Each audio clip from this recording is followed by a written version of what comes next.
Welcome to Worlds Collide, a wrestling card podcast for wrestling fans by wrestling fans, featuring Tony Vella from WrestlingTradingCards.com.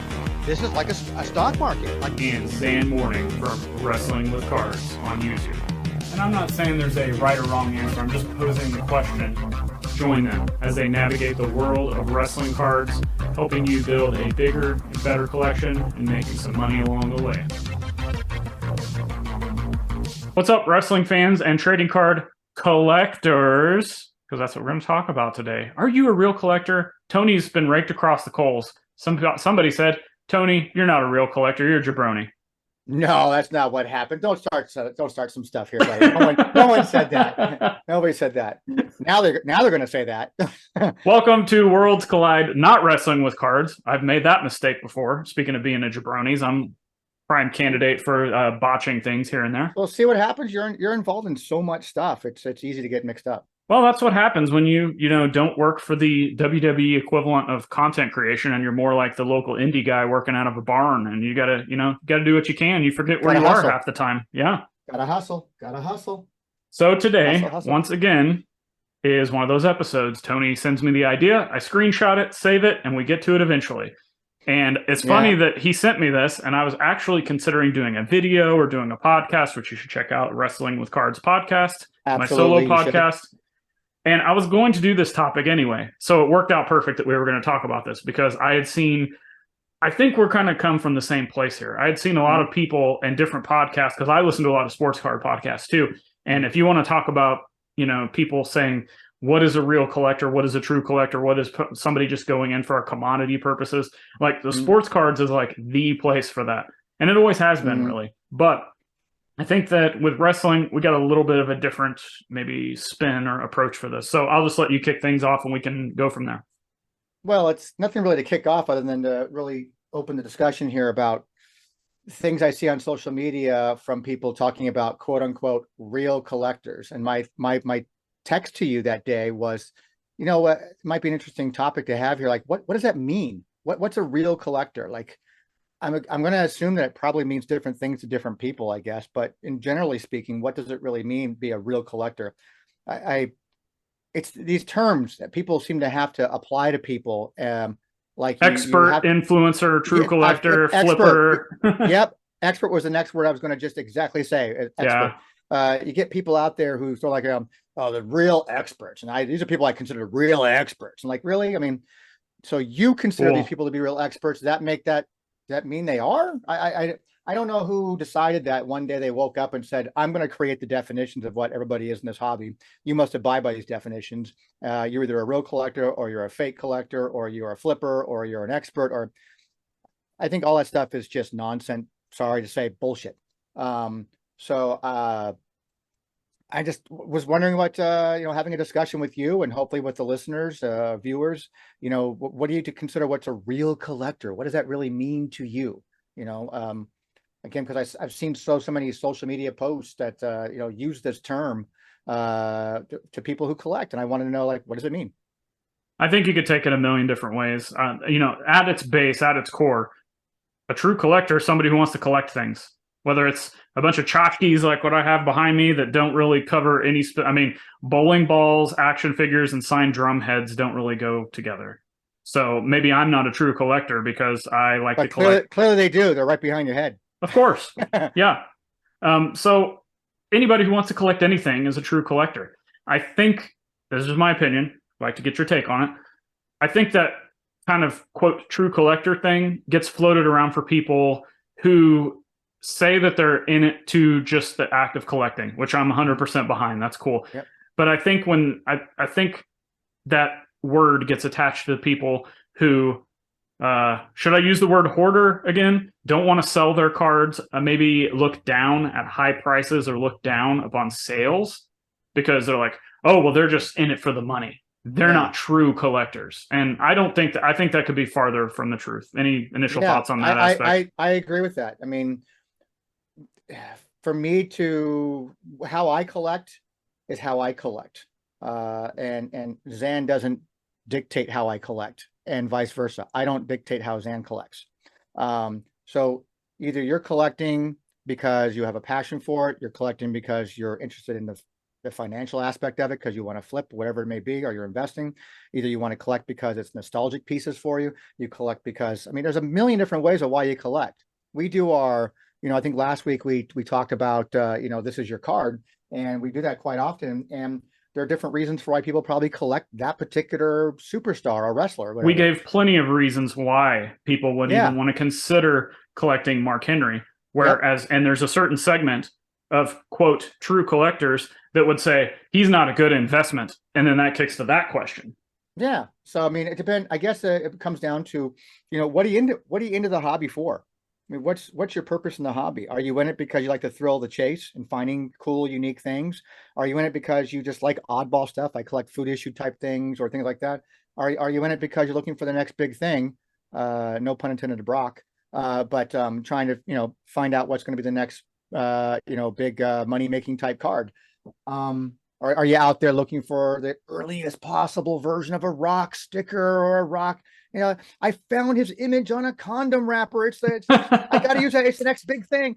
I don't know. So, I mean, whatever it is that you're into the hobby for and brings you joy, to me, there's no such thing as a true collector. I think the only trueness is to yourself as to why you're collecting. What about the hobby is attractive to you that you want to collect, that brings you joy? And nobody should ever give any crap or give you anything like, well, I don't like that because I don't like that wrestler, therefore you're a bad person. There's a lot of that goes on too. It's like, so you're not a true collector. You're just out there trying to fluff things or what. I don't know. It's just and the expert one. I was actually going to message you about that originally, about using the term expert. And then I thought there's a lot of them out there. Well, I thought that, it's going to be too, I'm sure there's certain people out in the collector world who are going to be like, well, I think you're talking about me, aren't you? Like, no, I'm not talking about anybody specifically. I'm always just talking in general, broad terms. So, I mean, if something hits you personally, it's like that, then that's on you. I'm curious about these terms that we have to use to identify people within the hobby. And I like there's some sort of a tier structure, within the hobby, like, oh, well, you're nothing. So you're just kind of a passerby guy. And over here, these are the OGs experts up here. This is the guy. I mean, I don't believe in that tier structure type mentality. It's like that. I mean, some of us have been around the hobby a long, long time. Some of us have been here only, a few short years like that, but have made some big waves in the hobby. It's like that. Good for the hobby, which, again, brings more eyeballs on wrestling cards, which we've always wanted. So I don't understand the labeling. It's a labeling structure, and I just don't get it. To me, I see it all the time, and I'm curious to hear from people on why they think that exists. Do you believe in that? Do you believe that there needs to be a panel, a Mount Rushmore of people who are our experts, a Mount Rushmore of people who are the real true collectors? I mean, I don't understand. Like, I like to hear people's definitions. I think, and speaking of hearing people's opinions, I think the labels are I have no problem with the labels, but here's where it separates, and I'll get your thoughts on this. I don't think that people understand the ecosystem of the hobby. If everyone is a true collector, then the cards out of the box goes to the true collector, and that's where the hobby ends. And that's just not where we are now. Like, everything has its place. Breakers, dealers, investors, flippers, true collectors, people that are doing content. Like, can we just drop the word true? Why does it have to have that adjective there of true? Why can't it just be, you're just a collector? Yeah. I'm a collector. Yeah. So just because you focus on cross, does that make you a true collector? Or why can't you just be, I'm a cross collector? Yeah. And I'm a proud cross collector, and I'm having fun doing it. I'm a Loomis collector. I'm not a true Loomis collector. Because I don't go after one of ones and don't pay high dollars for certain cards. Does that make me a less of a true collector because I don't want to pony up that kind of money for it? No, I don't think so. I'm a collector. Well, and take that, and I want to break down these labels. Like, okay, so you've got box breakers, flippers, investors, dealers, store owners like yourself. Mm-hmm. And I think that people think that when you get into these labels, that's all you do. And from what I've seen is a lot of these dealers who are constantly in and out of cards, flipping, buying, selling, store owners. That's what you might see on the surface. Mm-hmm. But if you start digging into them as a collector and why they even got into this in the first place, a lot of them have PCs or super collections, or they're set collectors of cards that, again, it's one of those things like the hobby mainstream doesn't talk about. You and me, prime example, Cross and Dexter Loomis. Like the mainstream is not talking about most of those guys' cards. And I think that a lot of this other stuff, like Card Collector 2, Ryan, one of the biggest sports card followings on YouTube and social media, like he collects Ohio State football stuff. So you see him like post all these huge cards and talk about buying a 52 mantle and buying this and that and everything else. But at its core, he's said that like his Ohio State stuff is some of his prized possession, which is a lot of times the least valuable stuff. And Sure. I think that's but it means something to him. That's what's important. So right. And I think that people just see what people do on the surface and they don't look a little bit further, like, the store owner, the dealer. Now, granted, there are people out there, and we have this as a talking point. There are people out there who are strictly looking at this from a commodity standpoint. Sure. They're looking at cards to buy, sell, trade, to make money. And again, nothing wrong with that. Which is part of our opening of every one of these shows is a little snippet soundbite for. I've been saying it for decades, man. It's a stock market type and mentality of buy low, sell high. And our question to that, and I'll pose it to you, it was actually your question, is when you're looking at those kind of people, and I use the term people because then we have to ask, are they collectors? And I say yes, because think about if they're a store owner or a dealer, they've got to have inventory. So think of all of the things they're amassing and think of all the cool things that they've had their hands on. Now, maybe they don't view it like that, or maybe they do. Maybe they're like, my inventory is my PC, and they're in and out of it. Now, just because you don't think that, just because I don't think that, just because, hey, quote, oh, wait, you don't want me to use the word true anymore. Just because we'll throw a real collector in there. Just because they don't, which is the title of this episode anyway. Just because they don't sell cards, that makes them the true collector and not this dealer, not the shop owner, not this box breaker. Even though those guys all may have these huge PCs that they just don't talk about because they're running a business or they're operating a different way than these other people. If that makes any sense at all. 100%. It's also like it's just individual personality, like everybody's personality. We're all different people, man. So we all have our motives of why we collect or absorb things or gather things or somehow, get things in our lives. So I don't know, like my wife, she's always into arts and crafts stuff. So she's got like every type of paper you can think of, in our office like that for her to do projects with. Like, is she a collector? Does she collect? Collector of paper? Well, in a sense, she does. She kind collects. The fact that she has so much, does that make her a real collector? Like, I mean, I don't know. The term seems to get thrown around where it's almost become like a derogatory thing, and I don't know why that is. Where it's like, maybe not a derogatory thing. I guess the wrong way. I know what you mean. It's being brought up like in a negative light, where like, well, you're not true, you're not real, you're not an expert, and like, who are you to tell me that? I mean, I don't care what you think. Should you also tell them that wrestling isn't real either, or maybe some of those people, I think you need to be reminded of that. And you know how you remind them? With a kendo stick up beside the head. That shows you how real it is. I stand corrected. It is real. It is 100% real. So it's just it's almost like they're taking a dig. Like some people out there are taking a dig at someone, like, well, you're not real, you're not true, you're not an expert. Okay, I guess that's your opinion, I guess, and you definitely are entitled to that. But I do not think this word means what you think it means. So kind of the last thing I want to talk about and get your opinion, because we both kind of operate like this.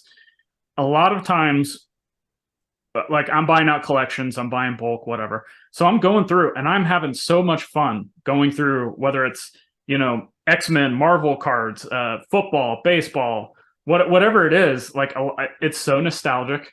It's so fun to go back and flip through these things. And that's what people do with their collections. So, I'm looking at these things that I am not interested in. if it's not a Wrestling All-Stars card, if it's not a Cross card, it's not an ECW auto, or it's not one of those like iconic cards I have to have, like a Rock auto or whatever.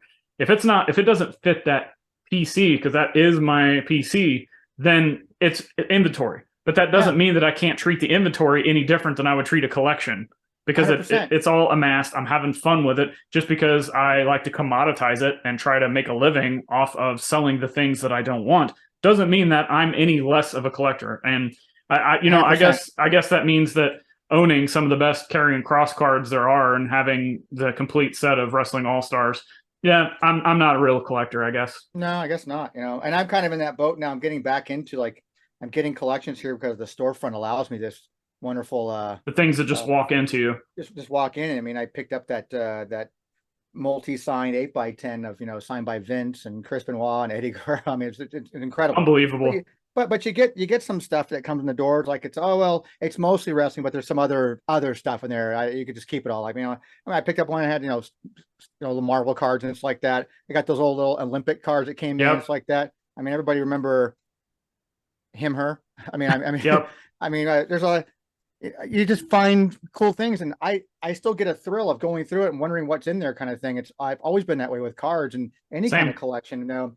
I picked up some stuff from a pro wrestler recently sent me some boxes of stuff, and going through and I'm finding personalized books from the actual talent, from one wrestler to the other wrestler, signed by. I mean, it's just I get a thrill, just as much of a thrill going through that as I would going through my Kurt Angle cards or my Dexter Lumis cards like that.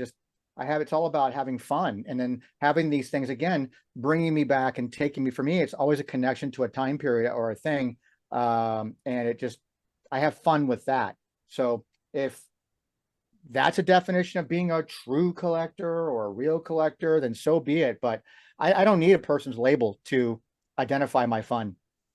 Yeah, and we've talked about this before. I've collected all kinds of stuff my entire life, whether it was vinyl, CDs, comic books, video game. Like, I've been into everything, and it wasn't because I was hopping from one thing to the next. It was just because I lost interest in something, sold all that stuff, moved it into the next form of collectible that I wanted. And I just think that there's so many of these titles that have their place in the hobby, and if we don't have them all working together, the hobby doesn't exist. Because again, it goes back to, if all you have is the product being put out into boxes, you have the real collectors going out and ripping the product and collecting the cards. If that is all you have, what we're doing right now doesn't exist. Like nut grading, box breaks, like none of this stuff exists because there's no facilitation from other styles of collectors doing what they do to get. Prime example, okay, the 8x10, the books you just talked about. Hypothetically, that's a cool item for you. You like it, you have it as a display piece in your store. Maybe you want to keep that for yourself. Okay, well, then you're a collector. But maybe there's a collector out there that wants that thing more than anything, and they're willing to pay you top dollar for that. All of a sudden, you're a facilitator to a real collector. So it takes all of this stuff to operate to get people the things that they want to collect. 100%. It's the old phrase, it takes a village, man. It does. And that's kind of where we're at. I mean, it's the circle of life. If it's taking a village, we need to get some real experts on here. We really do. I mean, we need some tribal chiefs. We do. Heads of the table. That's I got this table right here. This computer's on. We need somebody to lead this thing because, this is a clown show over here. I got this head, but all right. So yeah, that's all I got. I got nothing else. I think we've kind of exhausted the topic, but it's something that needs to be. If me and you both on separate wavelengths wanted to talk about the same thing that we've seen other people talk about, then I thought it made for a good podcast episode. Well, it's the cool thing about why we even joined forces to begin with, like that. We were both doing something that wasn't really out there. We discovered each other through the YouTube channels. Started texting back and forth. Next thing you know, hey, you want to do a joint podcast? And here we are, well over 100 episodes later. Yeah, and still going strong somehow, some way.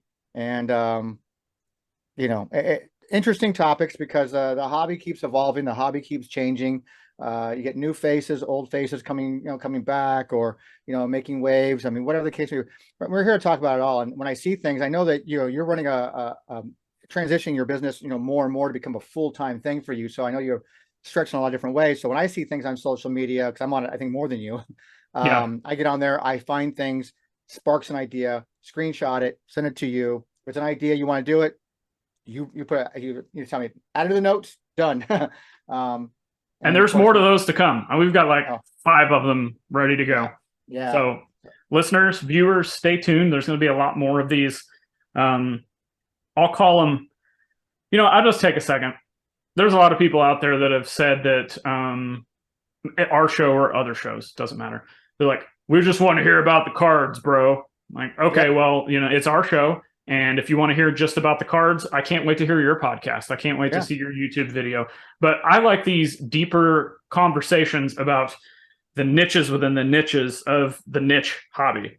Like, going down these weird sets and looking up, why is this the way it is? Why is the community reacting the way it is? Why does this grading company do what they do? And then the philosophical stuff, like we've talked about the succession plan for your collection. Today, what's a true like going into the weeds, so to speak, of hobby topics instead of just saying, okay, well, here's the checklist for the new Revolution set coming out. Let's just talk about that, and instead of. No, but there's a place for that. And yes, and there are people within the hobby that do a very good job of doing that.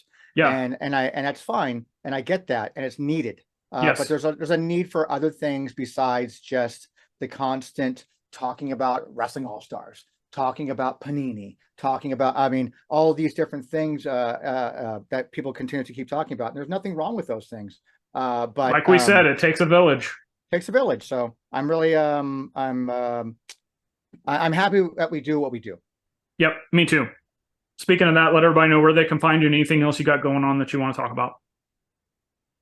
No, nothing. I got nothing else on this subject. I'm actually more curious to hear what people say about this or what their viewpoints are on these, these true, real, expert, all that kind of stuff. I like to hear what people have to say about it. And I'm always wanting to hear the engagement from people. Sometimes we get like, you guys suck, and that's fine. That's great. At least might not be too far off, but yeah, it might not be. But I love the engagement from people. I'm starting to see a little more, I'm getting a little bit more. I know that since we started doing it, nobody ever emails me. No one ever messages me. Now they do. I'm starting to get a little bit more. It's like that, which is great. I like the engagement. I'm always learning something too. So there's always stuff to learn. Running the WTC website and having guys like Chuckster, Armand, Nick, Paul, having these guys on there constantly, scouring the stuff, and the guys in the Brotherhood group that we have over on Twitter. These guys are all incredible people that help better the hobby. Are they all true expert, real collectors? Sure, they're all those things in a bag of chips. But they're good at what they do, and they're helping the hobby, which is I totally appreciate. So there's things that can always be learned all the time. And so when people engage with any of these episodes or anything outside these episodes, I'm always happy to hear it. So I want people more and more to get on there like that and engage like that, because this is the symbol of excellence, and we need to have symbolized excellence in sports entertainment / wrestling card content. Yeah. So wait, you're saying we're the symbol of excellence, and I'm saying we're a clown show. How did we get together to make this? I have no idea. Well, we're the symbol of excellent clowns. Okay, I'll take it. So Ringling Brothers got nothing on us. Maybe one of these days we'll get one of those little clown cars. That'd be great. How many people can we fit in that car? We'll see. We're gonna have an episode one time, folks. There's gonna be like 100 people on the screen at one time. Hey, I would love to do that. We're gonna call it Clowns to the Max. And in the background, all that, just hear faint little music. Let's do it. If you're listening to this, if you're watching this, and you want to be a part of the Ultimate Clown episode, I'll see if we can get Matt Bourne on here. Oh wait, there you go. Oh wait. But I could get a cardboard cutout of him in the back. We could, yeah. We've already got Finn's in the store today. For those of you, Finn Balor and Asuka are in-store guests once again, second week in a row now. They're just doing a residency, essentially. Well, we're here. The demand's been so high for them. They're here to do photo ops with people. So, they're here. Free of charge, folks. Photo ops free of charge. Speaking of that, let everybody know where they can find you and anything else you got going on. Well, here for the store, they can find us over at WGS PHX, so Wrestling Guy Store PHX. My wife works for Amex, so we're all about acronyms.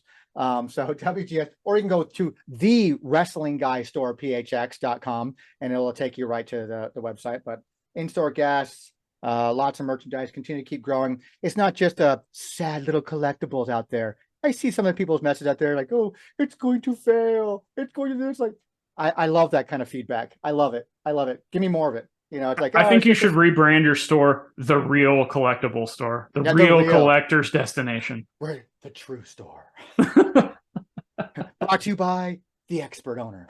Ooh, yeah. You're doubling up on them there. There's some heel heat right there for you. But yeah, come check us out, man. We're growing all the time. I mean, I'm really proud of what we've done here so far. I know as a new business, you're expected to lose money, you know, the first year or two, it's like that. And I'm proud to say that we're not losing money here. We're actually, you know, we're kind of just around the break-even point, maybe a little bit above the break-even point. So it's good for a first year. Yeah, I mean, for the first 6 months here, people have been very supportive. People come in the store and are so excited to say, we have something like this in Arizona. This is amazing. And so I'm really happy that people are coming in. And you know, it's difficult to try to create a new customer base from scratch. I'm not like some of the people around me that bought into a store and had a built-in customer base. I'm building something from scratch. So it's exciting. There's, you know, there's some lows, but there's some high, and the highs, all it takes is one high to kind of overcome those 2 or 3, you know, lows. That really keeps you going, kind of thing. So I'm super excited about what's going on here. And then on the side, you know, I do this little thing called WrestlingTradingCards.com every once in a while. So you can check that out and check out all the social media handles we have on every single page. And I think, you know, there's more out there. There's more stuff out there, more content out there. I think you have something as well, don't you? I have lots of things. Wrestling with Cards on YouTube. That's the main hub. Wrestling with Cards, the podcast. Thanks, Tony, for rocking the shirt. Let me know. Do you guys want some more shirts? It was kind of a 50-50 response last time. So if anybody, and that's partially, there's a long story. I could do a whole podcast on the shirt experiment, but reach out on social media at Zhan Morning. Let us know what you think of this podcast. Let us know if you think me and Tony are not true collectors. Let us know if you want more t-shirt designs, like whatever it is. Tony's talked about it, engagement. Let us know anything. Just start a conversation about random cards. I'm not on social media all the time, but usually I'll get a notification and get to it when I can. And I'm happy to hear anything. You're great. You suck. Whatever. Just engagement. And, or tell us let us know about other subjects you want to hear about, even if it's just requests. Like, you know, hey, I want you guys to break down this checklist if that's what you're into, and we might be able to do that. I mean, or hey, I want to hear more things that are sort of off the beaten path about, you know, what do I do with my cards after I've passed? Like we had that kind of stuff, you know. And I'm willing to talk about anything as long as it involves the hobby in some connection, some way, shape, or form. There's just so much more to this hobby than just buy, break, save, sell. There's a lot. We had a whole episode dedicated to more than just the cards. And there's just so much that goes into it when you kind of open your mind and kind of look at things from a bigger picture standpoint. 100%. Thanks again for listening. If you enjoyed this episode or any of our other episodes, please subscribe, leave us a review wherever you're listening to this. Tell a friend about the show. That's the best way we can grow the listener base, grow the community. There's a Discord community out there. There's Facebook groups. Just even if it's has nothing to do with us, if this episode or any of the other episodes inspired you to do anything in the wrestling card hobby, collecting, whether it's starting a new PC, whether it's starting a Facebook group, a private chat, whatever it is, if we inspired you, we've done our job. So thank you guys for listening. Thanks for being part of this great community. And there's one parting thing that no matter where you're going into the groups, there's one thing you have to take with you through the ups, through the downs, through the real collectors, through the clown show, fake collectors like me and Tony. There's one phrase. There's something that you should always take with you when you're collecting, I think. Whether you're on the road at a card show, you go to a card shop, you go to wherever you're at, you know, going to your local car wash and finding some impel, wherever you're going, it's like that. It's always important to know that wrestling cards rule. Goodbye, wrestling card collectors.